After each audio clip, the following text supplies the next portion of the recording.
He joins us in studio this morning. Hi, Phil. Hey there. Hey there. All right, Phil. How are we? Is Drake Maye's knee hurt? So what I've been told is that the team is not concerned about this knee issue, but it was enough of an issue to land him on the injury report. Now, he was a full participant, at practice, so it didn't limit him in practice at all.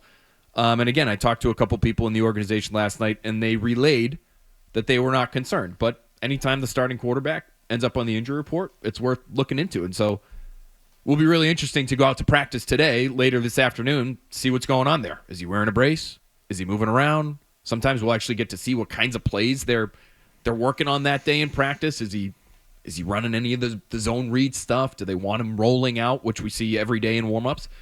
So we'll be tracking all that later today. But he didn't have a brace on or anything yesterday in practice. No, that was not the case. So I think there's a chance this happened at practice yesterday. Oh.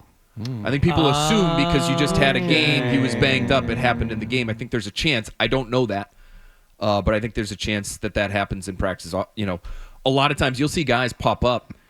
This used to be the case during the Bill Belichick era, for sure. There would be somebody who would suffer like a pretty serious injury at practice, but they'd be listed as a limited participant because they practiced about half the practice, right? And then they missed the rest, and then you find out, oh, he's out for the year with a knee injury. That's not going to happen here because he was a full participant. But okay, how precious are they? Would you think with like a quarterback? You know, with this injury, what I'm trying to say is, if this happened to like a linebacker, are they a little more careful with the quarterback? For instance, you know, like, I mean, the game is officiated totally different for everybody but quarterbacks. I mean, is it kind of the same with injuries? And this is the future. Do you think they're a little precious with it? Well, they're in a tough spot because they've got to get him ready to go, right? If he's still going to be the starting quarterback, it's not like Tom Brady's dealing with an injury. He can miss Thursday and Friday's practice, and you can get him out there on the field on Sunday. So they've got to practice him. He's got to get out there and get some work in. I guess the question now is how much? Although, again, if he was full yesterday, my guess is he'd be full again today. Where he might be limited, Fred, is again, how they want to use him in-game. Does it prevent you from calling some of those bootleg passes that we know Alex Van Pelt likes so much? I think you need the bootleg passes. Does it prevent him from scrambling around, John? You know, like the you off-script need him stuff. mobile. You need him on the run. That was hugely valuable to them last week by my count. When he went off script, when he was not doing what the play called for, they averaged 8.5 yards per play. That's excellent for a young quarterback when a lot of times those off-script plays, they can yield interceptions, which was not the case. His interceptions were within structure. They were within the pocket. You can get some really bad scramble drill sacks where the young quarterback bails out the back of the pocket and ends up getting sacked for 18 yards because he thinks he can shake 2 or 3 defenders. So he was great off script, and if he's limited in his capacity to do that on Sunday, even against a terrible Jaguars defense, that could be a real issue. The fact that he could have been injured at practice is an obvious one that I didn't think of. You say it, and it's like, oh, that makes perfect sense, because even some of the headlines say, like, oh, after getting battered by the Texans, Drake Maye ends up on the injury report. But last night, I don't know if you knew this fellow. I was speaking with Kendrick Bourne last night. Oh, I didn't know that. And Christian Gonzalez. Yeah, just a little chin wag. No big deal. Yeah. Where was that? 6-string Patriot Place. Look at you. Nice little stage setup, all that. But Kendrick Bourne had said... Was Christian Gonzalez odd looking? No, very handsome man. I didn't say he wasn't handsome. Is he unusual looking? Okay, well, you said odd. I mean, not someone normally can be a oddly synonym handsome for a handsome. Fair enough, but was he unusual looking? Let's say that. No. Go ahead. Anyway, Kendrick Bourne had said, and then he said it again last night, he was impressed with how Drake Maye handled himself and got up after some of those hits, which I didn't necessarily think that watching the game. I'm like, ooh, he went down hard. He's taking a moment to pop back up. But either the narrative or the actual feeling from guys like Kendrick Bourne is, oh, no, he's tough. He hung in there. It didn't bother him. Yeah, I think if you get up eventually, you get credit for that. Right? I know after the sack, I think that's the play you're probably referencing. He landed hard on his left shoulder. Yeah. And it looked like he was kind of even cradling his left arm a little bit while he was on the ground. You eventually get up from that, even if it takes, 15, 16 seconds.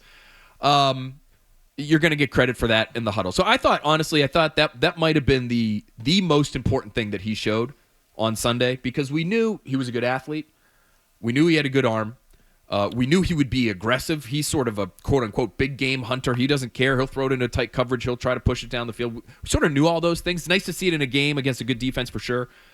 What you didn't really know, what we couldn't really know, was how he would handle a full game behind a bad offensive line getting beaten up, and how he would respond. And I think we all saw he sort of got better as the game went along. Now, the game was sort of out of hand by the end, and so maybe that helped in some way. But to get hit 8 times and to take some of the shots he took, and there's a difference. Good thing. Too.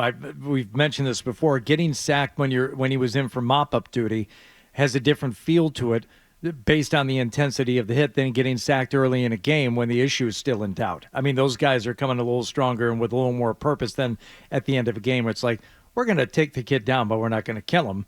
They were out to get him early on in the Texans game. No doubt. And I think one of his most impressive plays was where he actually hung in the pocket. He decided not to scramble away from pressure because he was going through his reads. He made a full field read, basically, which is kind of rare to see from a rookie quarterback, all the way from left to right, 1 to 2 to 3 to 4, and flat-footed, takes a shot to the chest and still throws it about 20 yards in the air to Pop Douglas along the sideline. That ends up sparking that 2-minute drive at the end of the first half. I thought the combination of toughness and the ability to think through the game on that play was really impressive, and not something that he really – I think he came with that to the league to a degree, but he was perceived by so many to be sort of a playground-style quarterback. To see him execute that kind of play, I thought was encouraging. So much depends on the trust between the quarterback and the offensive line, but it's tough to trust those guys if you don't know who's going to be out in front of you.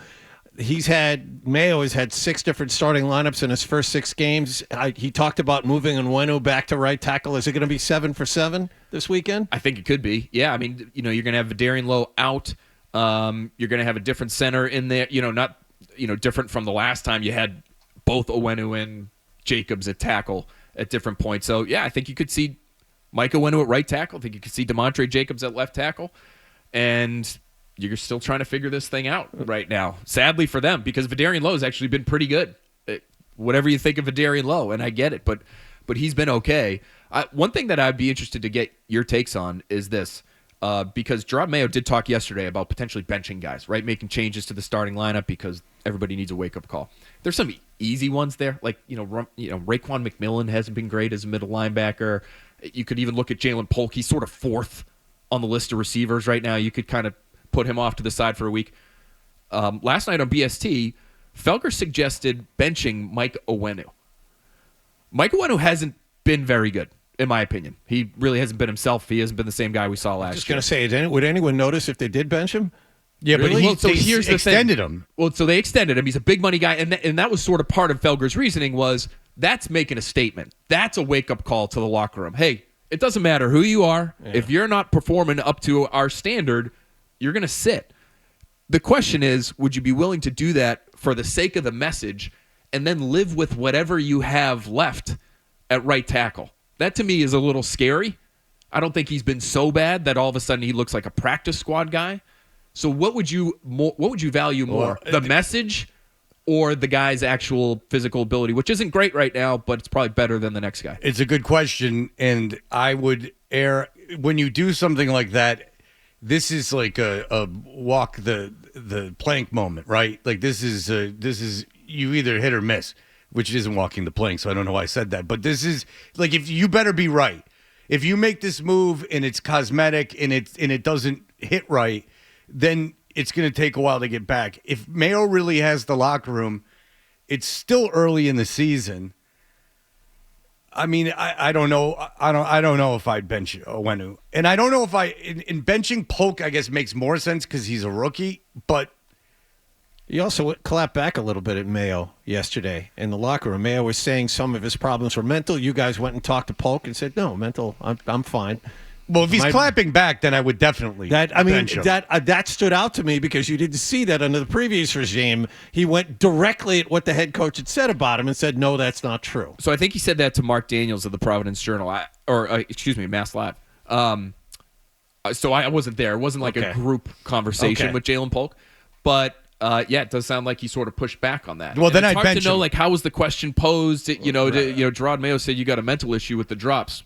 I don't have mental issues. Yeah. Who knows how All the right, back but and forth goes, but but that's sending a message to a kid in a high draft pick, but to a kid and saying like if you question me like openly in the media, there's going to be consequences. That I think because like what Oweno's performance is like, unless it was glaring, I don't know. I don't think I would do it. Would you do it? I would not. I wouldn't do it Nope, either. because I would. It would be in part because I fear what would come after him. Even if he's not performing up to standard, he is still an NFL 53-man roster caliber Have to have guy. someone who knows what they're doing to protect the kid. That too. Yeah. So you just survived a week where he took 8 hits. He was sacked 4 times. He turned it over 3 times. You're going against a pass rush that isn't quite as good as Houston's, but the one thing the Jaguars have actually are 2 really physically gifted pass rushers. Right. And it has the potential for, if you have 2 practice squad guys out on the field, which they had 4 of basically the other day. They weren't actual practice squad guys, but 4 guys played the majority of the game on the offensive line for the Patriots. They were all released by their teams at the end of training camp That this has summer. to be a record. So- No other NFL team has ever done that. That just has to have never happened At any before. position. You're just at any inviting position. disaster. Like it's not Daniil Hunter and Will Anderson, but it's Trayvon Walker, who's a top of the first round pick a couple of years Josh ago, Allen. and it's Josh Allen, who just got a lot of money as one of the game's better pass rushers. I mean, you got to draft offensive line. It just shows you got to draft offensive linemen and you can't miss because the good ones don't become available until they're 40. Just ask Tyron Smith. All right, who, believe me, you're lucky you didn't get. Phil Perry is here. Yeah, that's a lot of money for very little. He gave up a sack like he just got out of the way on Monday night. He just said, you go. Yep. The guy never heard of from Buffalo. White fella on Buffalo. I'm like, who's this guy? I don't never seen him in my life. All right, and not Milano. I'll tell you that. He's hurt. All right, Phil Perry's here. We'll continue in just a moment. If you like that clip, and how could you not? Check out more videos from Toucher and Hardy here. Point slightly up and to the left. For more Patriots analysis and opinion, hit this playlist. Point slightly down and to the left. And for the latest from the Sports Hub, download at 985thesportshub.com.